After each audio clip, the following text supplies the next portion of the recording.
All right, maybe it was this parade this week in Iran in which they're flouting missiles talking about death to Israel, destroy Israel, that a lot of the goodwill supposedly generated from that nuclear agreement is yet to be realized. And now you have the defense secretary in Israel meeting with Prime Minister Benjamin Netanyahu saying maybe the time is now to revisit all of this.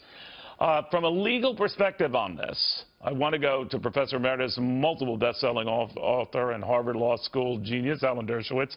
Alan joins us via Skype. Alan, very good to have you. Thank you. All right. I don't even know if this agreement was ever signed by the Iranians, but in the event that it was not, is there an agreement there at all? Well, there is an agreement. We've already given them multiple $billion back, and they have actually stopped developing their nuclear arms program. But this agreement is no better than the agreement that the Clinton administration made with North Korea. And look what happened with North Korea. We made an agreement, they broke it, they now have a nuclear arsenal which limits the options that we have to prevent them from developing a missile system capable of hitting the west coast of the United States with nuclear weapons. And we have to learn from the terrible North Korean mistake not to allow it to be repeated with Iran. Now, I think this is a terrible deal with Iran, but I don't think it should be torn up because we've already given them so much under the deal, and they have slowed down their process. What we have to do have they honored it, though, Alan? Have they honored it? And that would be the impetus for ripping it up, I guess. I think they've honored it because they know that under this deal, they're entitled to develop a nuclear arsenal in about 8 or 9 years.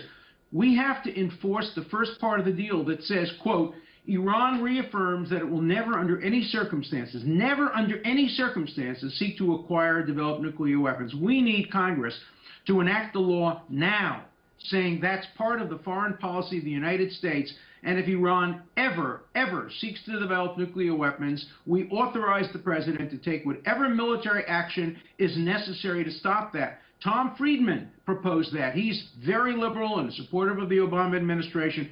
Would the Iranians have to write off on that, Alan? Would the Iranians have to, if you add a paragraph or a line like that, and the Iranians refuse to sign it because they say you're altering the deal to which we agreed, and this other stuff that the Secretary of State mentioned earlier in the week about provocative actions Iran has taken around the globe, they are got nothing to do with this deal. Then what? Now, first of all, let's divide it into two. They have already said in the deal itself, we reaffirm we will never under any circumstances. All we're doing is holding them to their words. All we're doing is saying we accept that part of the deal as binding as every other part of the deal. The other material about rockets, we made a mistake. We didn't put it in the deal. I think we're stuck with that. But I think Congress ought to now enact a statute saying the part of the deal that says we will never, ever seek to develop nuclear weapons, that's binding on you, and if you ever try to break that, but we never put that in the original deal, right? We never put in the Obama administration never put that in the original deal, so the Iranians would come back, right? It is in the original deal. It's just in the prologue to the deal. We're entitled to interpret the deal that makes the prologue binding. We don't have to put an additional word into the deal or get an additional signature. That's already in the deal. Is it really? Because the Iranians will differ with that, won't they? They'll say, well, wait a minute. Well, then they signed on to a deal that included a line like that. Why would we want to emphasize the line again? Because they claim that it's only in the prologue to the deal, and there's some vague international law that says that the only binding parts of a deal are the parts that are in the body, not the prologue. But we're entitled to interpret the deal in the context of what they agree to in the prologue. So we don't have to change